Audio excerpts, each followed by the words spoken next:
Ya, masih bersama Dr. Dedi. Dr. Dedi gue punya seorang anak perempuan yang lagi menghafal Quran.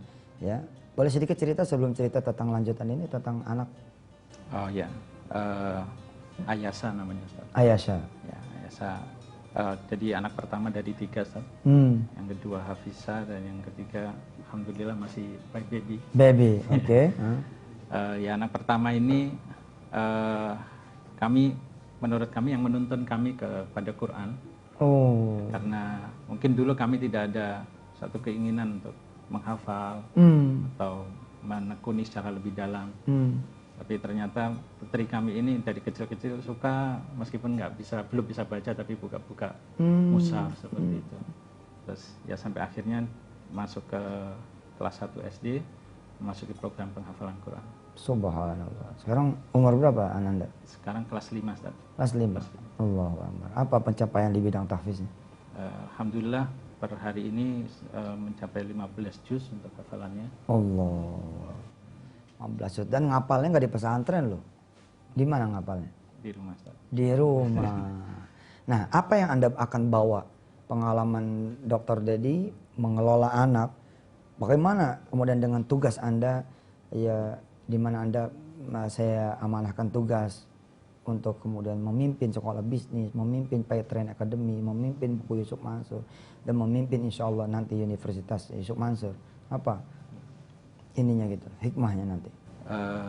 Jadi saya dulu sangat sibuk sekali San, dengan berbagai macam bisnis itu, bisnis ini, bisnis itu. Ya, apa background sebelumnya? Sebelumnya konsultan keuangan. Konsultan keuangan. Konsultan keuangan, mengajar juga di kampus. Di UI ya? Di UI. Jadi emang sebelum belajar banyak dengan Ustadz, masih mengandalkan otot dan otak. Oh, Tapi boleh dibilang di awal, dalam tanda kutip kebetulan, ketika anak kami belajar Quran tadi, mau nggak mau kita harus menyisihkan waktu yang lebih banyak untuk mendampingi Ananda. Jadi mendampingi subuh, sampai mungkin jam 7, jam 8, jadi terpaksa nggak bisa tuh berangkat kalau pagi-pagi, harus mendampingi putri kami. Malam juga begitu, maghrib harus sudah standby. Nah, terus di situ muncul satu pola yang kami anggap sebagai miracle. Jadi ternyata ketika kita semakin memperbesar waktu untuk ngurus Quran, gitu, start ngopenin Quran, nah bisnis tuh ada yang ngurus, entah bagaimana caranya. Kita nggak pernah tahu. Gitu. Ulangi, kalimatnya di highlight.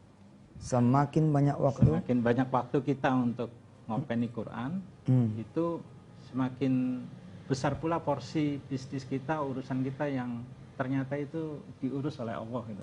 Dengan cara yang nggak pernah kita Allahu Akbar. Dengan cara yang tidak pernah kita miliki, yang tidak pernah kita perkirakan. Tulis. Kan dosen ente. Tulis ya. Bismillah. Ayo. Semakin banyak waktu untuk ngopeni Quran. Beda tulisan dosen sama tulisan saya beda ya. Bagus banget. Semakin diurus bisnis kita oleh Subhanallah. Ini super quote ini dari seorang hamba Allah, insyaallah. Oke, sekarang apa yang Anda mau implementasikan ke sekolah bisnis wisata hati? Ya, jadi inilah yang kemudian semacam menjadi backbone kurikulum utama di Wisata Hati Business School. Jadi bagaimana teman-teman yang ingin belajar menjadi pengusaha, kita ajak nih untuk gak ragu-ragu lagi ngopeni Quran. Dan alhamdulillah dari seratusan alumni yang offline tadi yang melalui camp, itu sekarang sudah punya 6 atau 7 rumah tahfidz yang dikelola oleh para alumni ini. Subhanallah. Ya. Subhanallah. Ini bagus, senang saya quote-nya. Semakin banyak waktu untuk ngopeni Quran, semakin diurus bisnis kita oleh Allah Subhanahu wa taala. Subhanallah. Mereka. Baik, Pak Dedi. Saya sudah sampaikan tentang gagasan Paytrain Academy ke teman-teman.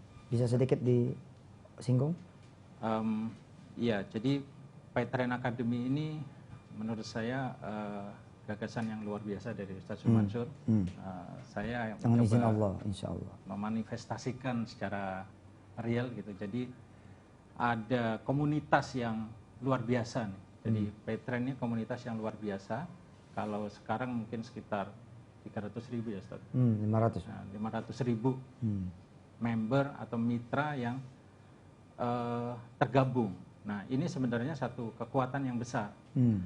Kalau kita bisa menjadikan ini sebagai satu community, dan akan menjadi kekuatan yang lebih dahsyat lagi kalau menjadi komunitas yang sama-sama belajar mendekat ke Allah, sama-sama saling memperkuat akidahnya, dan sama-sama bersinergi menjalankan bisnisnya itu dalam satu koridor yang Cakep.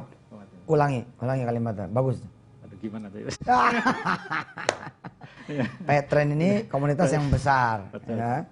Maka akan lebih cakep lagi bila bla bla bla. Ya, jadi Paytrend ini satu kumpulan orang yang berbisnis dan akan menjadi kuat kalau menjadi komunitas.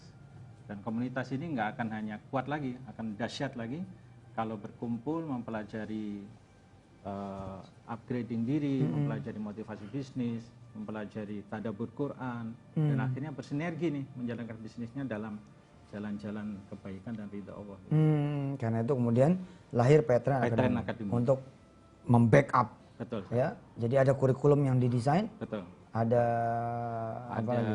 Jadi ada kurikulum belajar yang didesain, ada tema per bulan yang akan kita buat, kemudian ada online dan offline trainingnya, dan ada buku. Beliau ini ngadep saya, pemirsa. Ngadep saya, beliau bilang, banyak orang yang kebetulan dengar antum, baca buku antum, nyimak tausiah antum, kemudian berhasil. Kenapa tidak kemudian kita desain satu kurikulum yang bisa membuat mereka menjadi tahu, mengerti dari mana memulainya, gitu ya? Betul. Akhirnya kemudian lahirlah Paytrend Academy. Baik, kita masih punya satu segmen lagi, masih ada. Baik, saya pengen antum cerita tentang ini, tentang buku-buku ini. Dr. Dedi juga adalah orang dibalik kemudian buku-buku saya dengan izin Allah di beberapa waktu terakhir ini. Tapi nanti setelah yang berikut ini, silakan.